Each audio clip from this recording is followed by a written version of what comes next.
You know, one thing we have to think about in this very uncertain climate is what really is going to be the outcome of the Iranian war. Now, I like to listen to all the so called experts who talk about where we're at in the negotiations. Are we almost near a point where we have agreed upon terms? Are the terms really nothing more than delay tactic to allow the Iranian terror group and their organizations and factions out there to simply delay, allowing them a little bit more strength in the negotiations as President Trump faces the midterms? He faces another outbound presidency with a new inbound president in 2028. The one thing I can tell you from my view and just analyzing what I see, the Iranians are not worried about the next 6 months, and they're not worried about the next 30 months until a new president comes in the White House in the United States. Each one of us has to realize that every 4 years, the policy from the White House over the last 16 to 20 years has been a 180-degree difference from president to president to president, all via executive order. And the Iranians know that. So, on one hand, you have a very conceding presidency under Biden. You have a very strict, strong armed willingness from the current presidency to actually go to war to try to dismantle the terroristic group that runs Iran today. So the question is, what is the reality of Iran? Now, this is important not just to you because of energy and oil and gas. It's also important to you to understand what we're facing over the next 4 to 12 years because, again, they don't think in 30-day increments. They think in decades. They've been at this a long time. They've been at their ideology. They've been at their energy as their source of income. They've been at understanding the Western civilization's weak points and their Achilles heel. And today, when I say the reality of the Iranian situation, it follows like as I see it this way. They realize that the Strait of Hormuz has caused a bottleneck of supply across the globe when it comes to crude oil. They know that other countries like Qatar and other countries like Dubai and in the UAE, they're all talking about building pipelines to different areas to access different water vessel points for different distribution, which is a smart thing to do. But it's not that hard to take your same terroristic activities on land and blow these pipelines up or dismantle them, disrupt them, or use them in a hostage tariff situation by saying, we won't blow your pipeline up, but for every so many barrels of oil, you're going to pay us $1 million. In other words, we're facing a new type of war, and the war is an economic war. And this economic war has a double-sided blade, and both sides are very sharp. On one hand, we can impose sanctions. On one hand, we can control and punish those who do business with people like the Iranian terrorists. And that's good because that allows some kind of control on how they access money and where they get that money. The flip side is that the same thing applies to the Iranians. They also know that it can fundamentally dismantle an economy like the United States by having raging inflation, shortage of energy, rising manufacturing, affecting import-export, controlling the cost of bonds and yields because of risk and risk premiums. It can completely change the logistical flow of oil and gas across the entire globe as a result of what they do. And here's the thing, they don't really care. They don't care because they still win. I think the cost of producing a barrel of oil in Iran is like $8 a barrel. So anything above that's a profit to them. They have guaranteed customers with countries who don't care about the U.S.'s sanctions. They don't care about the U.S.'s goals and policies. You have Asia and China, and you have other countries who are saying, we're more than willing to buy Iranian oil because we need it. And although we want to be allies with the U.S., the fact of the matter is we want to be allies to our country and our people and our economy, because without that, we don't exist. So is my loyalty to President Trump and the Americans, is my loyalty to my people and my country and my economy. When President Trump reaches the end of his term, and I heard this on the radio from, I believe it's General Jack Keane, who speaks on Fox News with Maria in the morning. And what he said this morning was exactly how I feel, which is, if you think you've contained, or if you think you've limited the Iranian terroristic regime by what you're doing with that war, it doesn't stop them at all from their ideology for the next 5, 10, 20 years. Nothing. They're going to go right back to doing what they did. You might dismantle them temporarily. You might think on the surface you've slowed them down.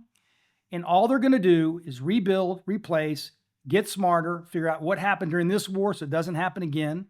They're analyzing, right now, they're in a room analyzing every weak part of what happened the last 90 days. They're already looking at better drones and better landmines and waterborne torpedoes and missiles. They're looking at where these pipelines are being laid, and they're scouting, and they're gathering reconnaissance right now in the middle of the current war about what they need to be doing for the next 5, 10, or 20 years to put themselves right back in the same position they were 90 days ago. Now, as someone listening to this, you might ask, well, okay, that's great information, but why do I care and what does it mean to me? Well, if you take out timeframes like presidential 4-year terms, if you take out timeframes like 2-year midterms, and you stop worrying about the vacillation of time as it relates to Americans in the United States government, you start talking about time in terms of economies and imports and exports and reliable and viable energy sources, we need to be looking at what's going to happen in the next 10 or 20 years. Demand is going up for oil. Risk is going up for crude oil. Logistics are changing. You're looking at countries going south toward Brazil and Argentina, and they're going toward Venezuela and Guyana. And they're saying, we're going to avoid the Middle East. Well, let's say there's about a 5 million barrel a day less demand for Middle Eastern oil. Now you got complete disruption in the Middle East. Now they don't have enough oil to be sold to run their countries, run their economy, and they're going to figure out, well, what do we got to do? Do we flood the market? Do we lower the price? Do we have less customers, but the price is higher? What happens economically when countries like Venezuela or Argentina, who have not been number one economic earners for the last 25 or 50 years, and all of a sudden now they're selling 1, 2, 5 million barrels a day at $80 to $100 oil. Now all of a sudden they're very oil-rich economies, and now they see a flourishment with their GDP. They see a flourishment with their economy, and yet you might see a pullback or a retraction in the economies of some Middle Eastern countries. This is global changing events. It's paramount that each one of us understand with our investments, the cost of capital, safety, risk premiums, what really is going on today in the Iranian war. And it's much more than bullets and bombs. It's much more about future economic footholds. Who's going to win and lose has a lot to do with the economy. You can't win a war without money. You can't win a war without energy. And what you have to have is a combination of both. You have to have a good economy with access to energy at the same time, or you're short one or the other, you find yourself falling behind or being defeated either politically or militarily. Today, we have a massive game of poker being played. The ante, the chips, are as big as they've ever been in modern times. It is something about understanding who's going to win those extra barrels of oil that needs to be fed into a rising demand market. Who can deliver those barrels with some level of assurance?